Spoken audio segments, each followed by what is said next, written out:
Hello and welcome to the Ag Culture Podcast, where we share insights about the future of agriculture. Each week we dive into the stories, technologies, and ideas shaping a profitable and sustainable future for farms and rural communities alike. I'm Paul Windemuller, host of the Ag Culture Podcast, and today I'm doing a solo episode. Many of you know how much I like to talk about data and technology in agriculture, and today we're going to be talking about an announcement that the USDA gave on April 22 involving a large company that many have heard of outside of agriculture called Palantir. Now, we'll back up before we get into that story and talk a little bit about the Agricultural Secretary's initiative, Secretary Rollins' initiative called the One Farm, One File initiative. Now, those listening in the U.S., if you've ever worked through some of the federal agencies that farmers tend to deal with through the USDA, which is the U.S. Department of Agriculture, you know how frustrating it can be filling out all the paperwork, having to go down to the local office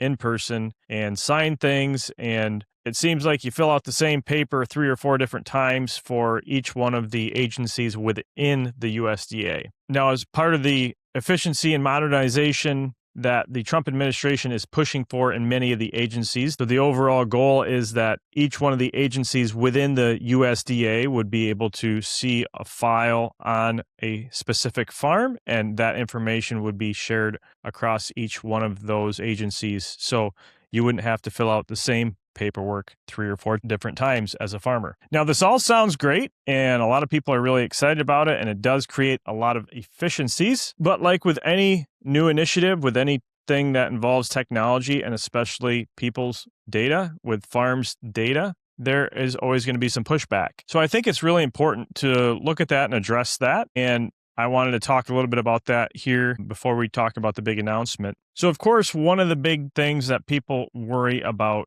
is having a surveillance state, having all this data handed over to the government.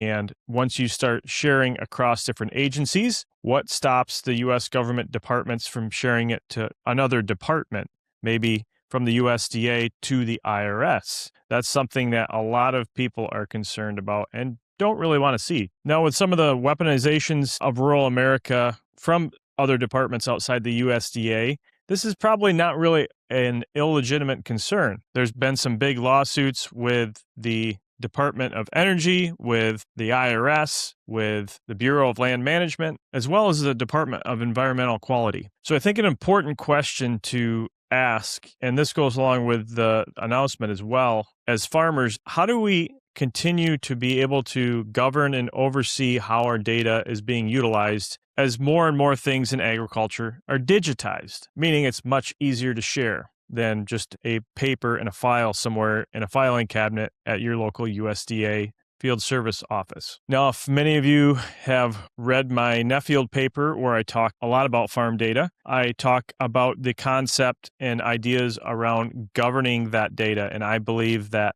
farmers and farming organizations that are controlled and owned by farmers should be the ones leading the charge on making sure that our data as farmers is protected and is used the way that benefits farmers, not inflicts harm on farmers. So with that, that's going to be my segue into the big announcement. As I mentioned, the joint announcement between the USDA announcing that they are going to give a $300 million contract to a company called Palantir to create this architecture for them to achieve the One Farm, One File initiative. Now, the goal for this is to have it completed before the Trump administration's term is over in 2028. So for this large of a project, it's fairly ambitious, especially for a government agency and government department. But let's dig a little bit more into this agreement. Now, for starters, Palantir is the only company listed in this direct contract with the USDA.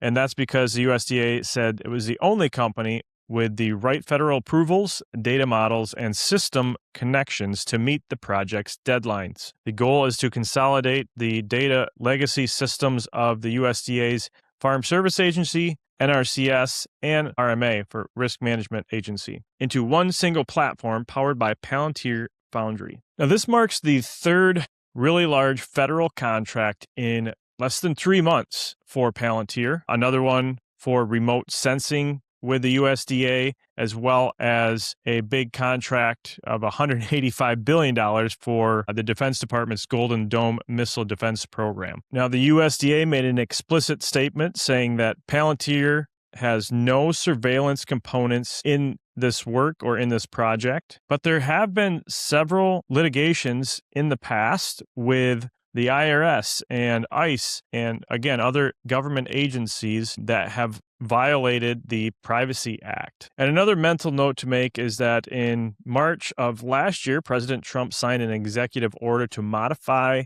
or rescind regulations that interfere with intra or inter-agency sharing of unclassified data, which this would fall under. So even though the government says there won't be any cross-agency sharing, that is something that there's going to be tension and a lot of eyes on as this initiative moves forward. So I think the USDA has a lot to overcome in terms of data privacy concerns from farmers and farm business owners. If producers are reluctant to share sensitive operating information, the system's potential will be severely limited. All right, so this begs a larger question. How do we look at farm data in general when it comes to sharing? Obviously, there's certain information that many farmers in the U.S. are already sharing with the USDA in paper format that goes into a filing cabinet at their local FSA office or NRCS office or whatever agency they're working with. But how do we in the farming community look at more sensitive or more real-time information? So not only just planting dates and what fields are owned by whom, but what if a party is looking for milk production data in real time or specific yield mapping data on a field for a certain crop type or soil analysis? Now, this goes into a little deeper detail on what is the actual value of farm data. Now, recently I wrote an article on LinkedIn really trying to distill down a lot of stuff that was going on in my head at how we look at farm data and how to categorize farm data and its value. So I came up with a framework called the 4 levels of value for farm data. So level 1 starts out with action level value or tactical value. This is the most visible and easiest to understand. This is the data that tells you what to do on a daily basis on a farm, from breed this cow to treat that cow to spray these acres to adjust that ration or fix that machine. It's immediate, it's practical, and often tied to one single tool or system on the farm. This is honestly where most of the ag tech lives. This is where the farm management software providers live. This is what touches the farm on a daily basis. The second level, level 2, is farm level value. So think of this as management and strategy data. Instead of one small decision, you're shaping how the whole operation runs. You're looking at what are your cost of production trends, or where is your margin going? What systems actually drive performance? So this is the level where data isn't just a tool, but it starts becoming critical to the overall management layer of your farm. The third level of farm data value is what I call value chain level, or proof and positioning. So this is where things get interesting, and often there's a lot of tension. Now, your data doesn't just help you run the farm, it proves how you run the farm. So animal care, sustainability metrics, efficiency, consistency. Players like processors and brands and CPG companies and end consumers increasingly care about this data. And the farms that can prove them reliably will be the ones that capture the premiums that are there and secure contracts in the future and build stronger relationships downstream in the supply chain. And this is the value layer that I'm really talking about as well for the data that goes to USDA. Why is USDA interested in knowing that data? Well, their job is to understand the food supply and the economic coming out of rural America. They want to understand how the markets are going to move, how food supply looks for the U.S., and what our exports might be down the road. This data is very critical to them, and they want to understand it from a federal government level. And that also hits on level 4 as well. So level 3 is really still looking at more specific farm data or specific geographies, whereas level 4 is really industry level aggregation and industry insight value. This is the value that you hear people talk about at conferences a lot, as well as level 3, but there's very little that has actually been built well in technology and data management systems to provide much of this data. But when you aggregate data across farms, regions, or entire sectors, you unlock something entirely different than just looking at individual farm. There's pattern recognition and benchmarking and foresight, information and insight that is there that you don't get with looking at one farm or a small group of farms. You can start tracking emerging risks and big opportunities or improvements for investment in the entire sector with this data. So looking through all four levels of value that farm data has, it's easy to see that we have a lot of it. We generate a lot of it on farms, especially with all the technology and sensory devices that we have today on farms. But how do we get that value to flow through the value chain from those that provide the data, the farmers, to those that really can find valuable insights to add value to what they're doing in the value chain,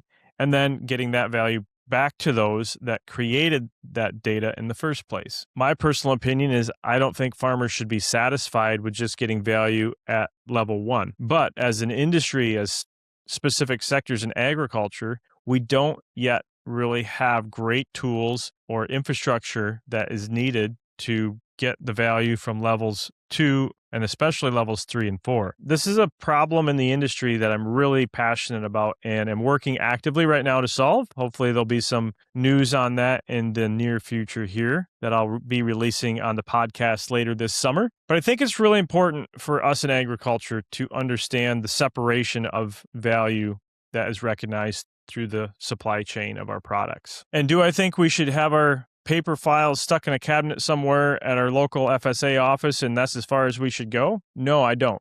I think efficiency is going to be good, but I definitely think there needs to be a standard of governance by the farmers, by the people and entities creating this data that has value. So with that, I'm going to get off my soapbox, but I hope this episode stimulated some thoughts in your own mind about your personal data, your farm data, and what you think about it. So I would love to hear more thoughts from our audience. So reach out to me on LinkedIn, email, however you want to get a hold of me, and tell me about what you're thinking with your farm data, what you're trying to do to gain value out of it, what your thoughts are on the 4 levels of value, and your thoughts on data governance by farmers over this data. And again, I think it's going to be interesting to watch how things unfold at the USDA through the National Farm Security Action Plan that this contract with Palantir came about from, and how farmers around the U.S. are going to take to this new system. So with that, I just want to say thank you once again for listening to my little rant on data and this episode of the Ag Culture Podcast. As always, please check out our LinkedIn, social media across all the different platforms, YouTube, as well as our website, which has our friends of the show, which I am very grateful to for helping to provide this content for you with no commercial interruptions. So just check them out. I just want to say thank you to them. And with that, we will see you next week for another exciting episode of the Ag Culture Podcast. Thanks for listening.